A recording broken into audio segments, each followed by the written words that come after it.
Hello everybody and welcome back to Dr. Ghost Games. If y'all new to the channel, welcome. I'm Dr. Ghost and today we are going to be taking a look at Tier 7 Premium British Light Cruiser, the Plymouth.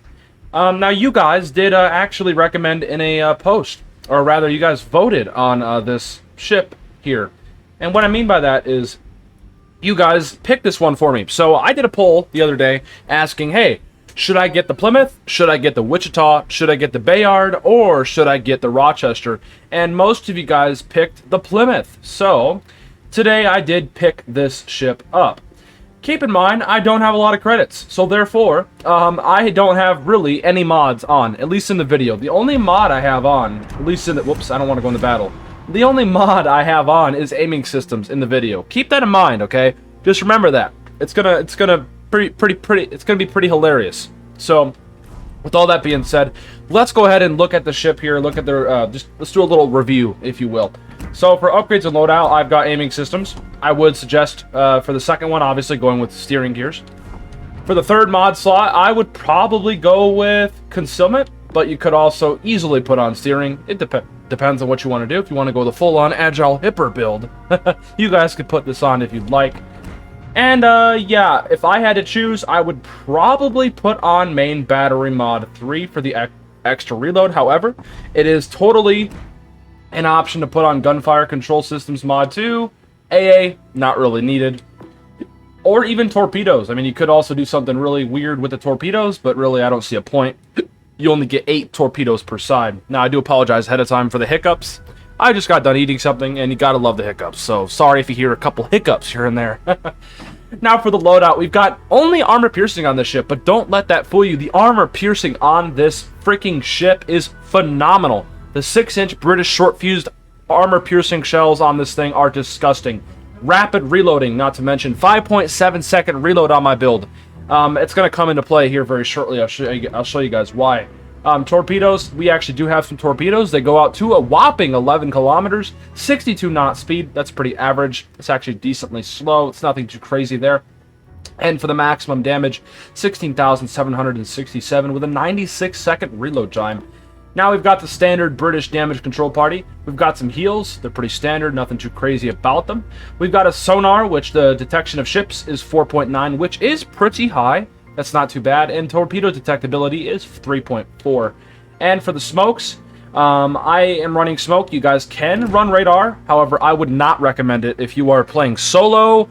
It's probably a better idea to run smokes. But if you're fielding risky, you can put on them frickin' radars. But just keep in mind, the Plymouth has no armor. So if you're caught, you're gonna get smacked. Unless you're like me and you get lucky sometimes. You guys will see in the video.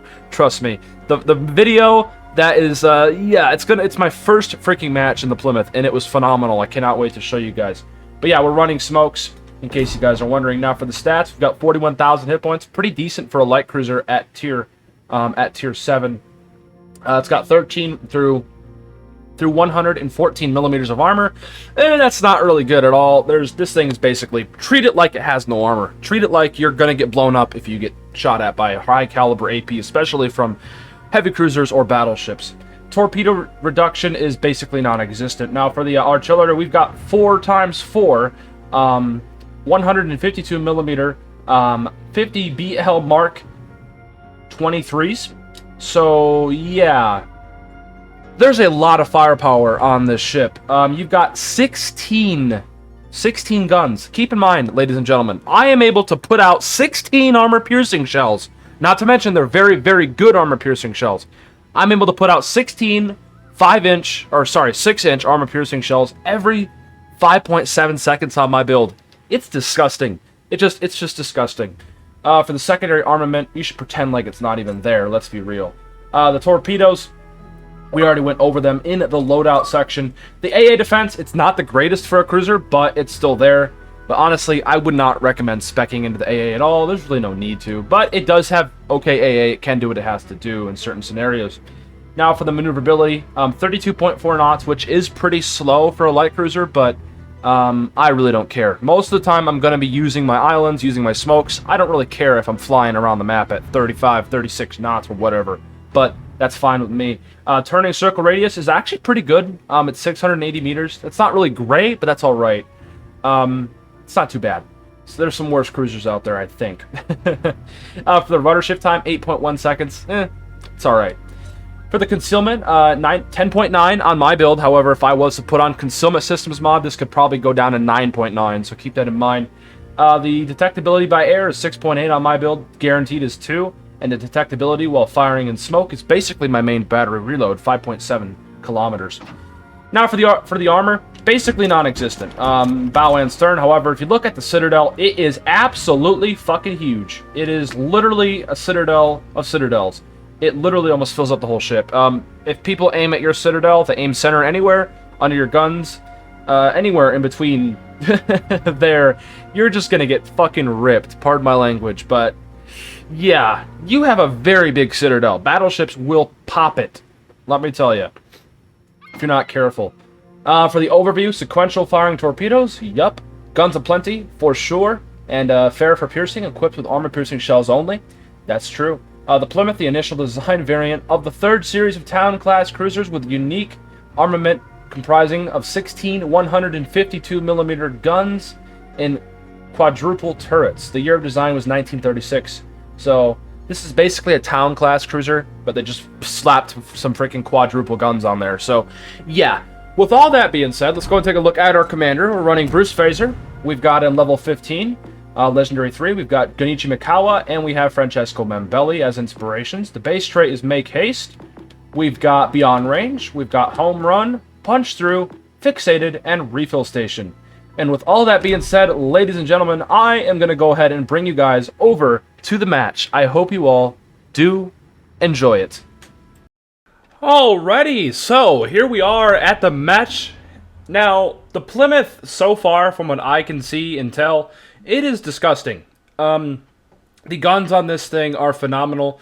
The amount of damage that you can dish out with this thing is just something straight out of a horror movie, okay? So, be ready, because it is gonna be an absolutely gnarly game. Now, before I get too deep into this, I'm going to remind you guys to go down there, hit that subscribe button in case you guys haven't done so. We are getting super close to 1,400 subscribers. And make sure, if you do like this video, to go down there and hit that like button. It does help out the channel a lot. I do appreciate it. And if you want to leave a comment, tell me what you guys thought of it, or you have some questions, feel free to ask in the comments. I do try to get back to everybody. And yeah, I do read all my comments for the most part. So, with all that being said, let's talk a little bit about Plymouth, and let's talk a little bit about the gameplay, shall we? So, yeah, like I said, the guns on the Plymouth are phenomenal. The amount of damage that you can put out with these things is just ridiculous. Especially broadside targets. Even battleships, you can just absolutely rip apart. These armor-piercing shells are no joke. So just keep that in mind. Now, you're not going to be getting devastating salvos per se. Like, you're not going to be getting 10, 20,000 damage or anything like that on a broadside battleship. I mean, 10,000 is totally possible, but I don't know about 20. But yeah, you're not going to be absolutely nuking battleships, but you're going to absolutely, though, whittle them down. You're going to saturate the heck out of their superstructures. You're going to get loads of penetration damage. And let's not even talk about what happens to cruisers and destroyers when they go broadside to these guns. It is disgusting. So, however, there's a little bit of a balancing factor to these guns, and that's the armor. If you get hit by any sort of battleships at any sort of range past 5, 10 kilometers, your odds are you're going to have a bad time. Like we covered in the review portion of the video, the armor on this thing is awful. In terms of the Citadel, you're going to get penned everywhere, and you will get nuked, usually, if you get hit by armor-piercing shells that are bigger than 8-inch guns, or even 8-inch guns will probably nuke you. So you just have to be very, very careful. However, if you can play correctly, if you can use island cover, if you can use your smokes, or if you have a division mate that's got smokes and use those, that's great too. Remember, you're a very, very delicate flower, and people will have a fun time shooting you with armor piercing. Now, as you guys can see here, we've already fired off a few shells. We've got 32 main battery hits, and we're already up to 19,000 damage. These guns, man, they're just something else. And not to mention, you're shooting out 16 of them. You're shooting out 16 of these guns every 5.7 seconds, at least on my build. which can get even lower if I decided to put on main battery mod 3 when I get the credits to do so. And I'll probably have like a 5.5, 5.4 second reload, which is just unbelievable. Unbelievable. And honestly, I don't want to give this ship too much credit here, because Wargaming, odds are, will probably nerf the crap out of it. But a recommendation, if Wargaming wanted to nerf this thing, my only recommendation would be to nerf the reload. The guns are fine, just nerf the reload. Put it up to 7.5 seconds. That should be the base. 6.5 seconds should not be the base. Shit, even 8 seconds would be just fine with me.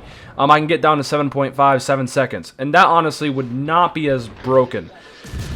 And that's the only thing I'd have to say about this thing. If it was to get a nerf, it would need to be the reload that would be getting a nerf. So, yeah. Otherwise, this ship would be pretty bad. I would not lie with you, but we're just getting some torpedoes off. We're spitting out our 11-kilometer torpedoes every 10 seconds. So we're just, you know, we actually did get a torpedo hit earlier on that Gneisenau, which is pretty awesome. And look at the amount of damage we're doing to him with just our back guns. I mean, when we're getting superstructure hits, we're doing 1,000, 2,000, 3,000 damage every time.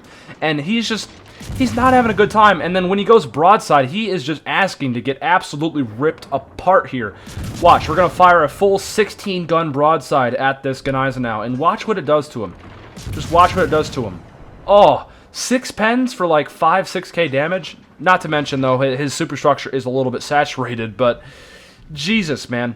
The DPM on this thing, if you can get broadsides or get superstructure penetrations, it's just disgusting. There's no other way of putting it.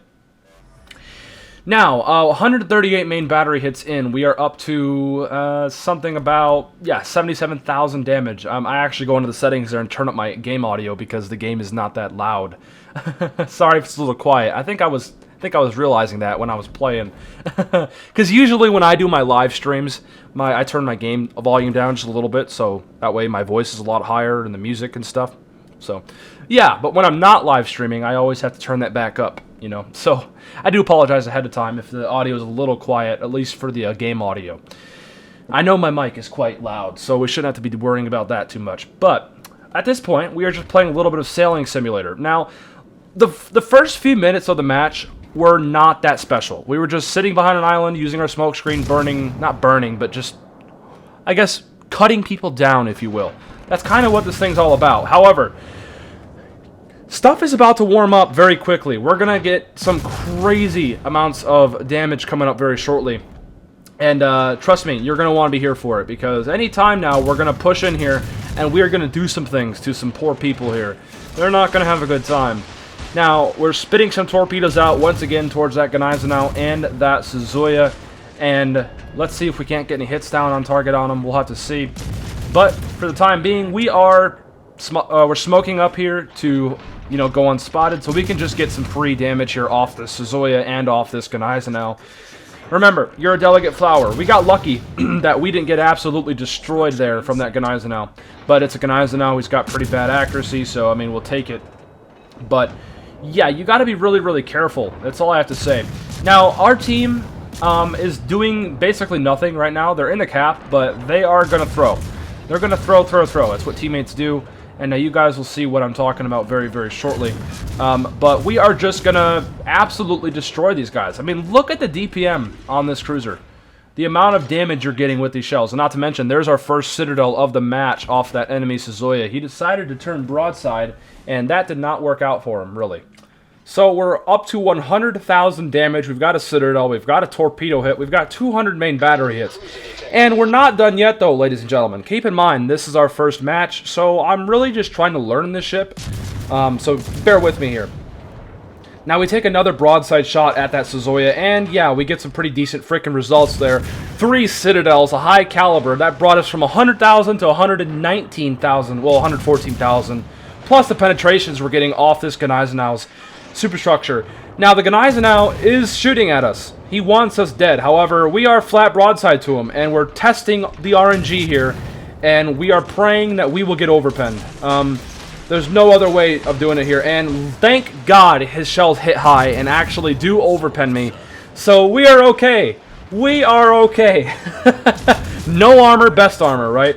If he was to hit more waterline, I guarantee you he would have probably dev struck me. But I think his shells hit a little too high, so therefore, they just went straight through at that range, which is exactly what I hoped for. And speaking of hoping for, the torpedoes we sent not too long ago did make their mark on that Gneisenau. Down he goes. Our damage is up to 163,000. 2 torpedo hits, 1 kill so far with the 300 main battery hits. And ladies and gentlemen, we're not done yet though. We've got some more people to absolutely smack around here. But also, one thing I want to point out too is look at the team. I mean, the team has completely thrown up to this point. It was at one point pretty equally tied. We were in the cap, getting the cap, but then I look back and our whole team just absolutely threw. So not too sure what's going on there. Not too sure. But let's be real. We all know what's going on here. It's just people throwing their ships away. There's nothing you can do about it at the end of the day. Now, we are going to come out flat broadside to the Sazoya and once again test RNG, and we get lucky again. He just gets some over-penetrations, and we manage to hit him right where his guns are and where his superstructure is, and we absolutely take him down. And that's our second kill of the game. Now, Lightning off our port side sent some torpedoes, so we are stopping this baby, and we are turning the goddamn boat. Turn the boat! There's a lot of British torpedoes inbound, and just like that, we turn the boat. We're all good. Torpedoes are going to go right past us, and we should be code 4108 there as far as I'm concerned.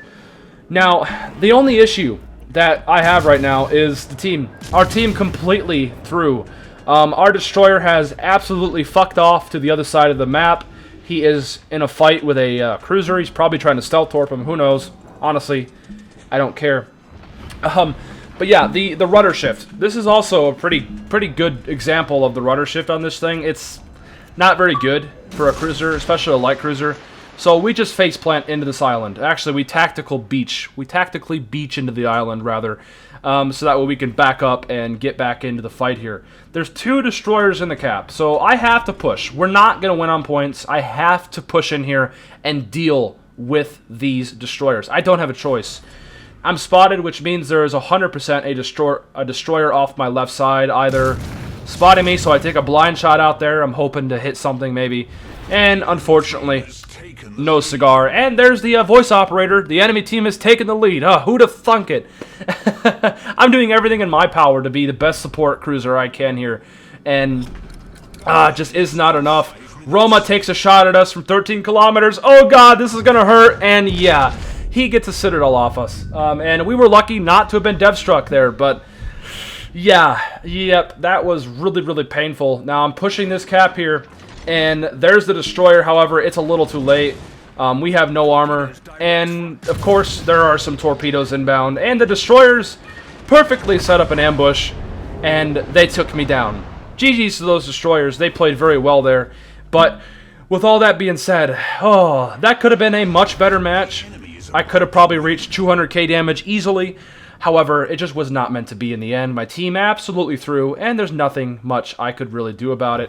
But hey, that's not a bad match at all, though. 175k damage, top of the leaderboard with 1.9k base XP, 2 kills. You know, that's not a bad match, especially for somebody that only has 1 modification on. This thing is not even fully upgraded. Just keep that in mind. Like, that's not too shabby. But, yeah, with all that being said, yeah, that's it. I hope y'all did enjoy it, and I will catch you guys on the next video / live stream. Peace out, stay healthy, as always.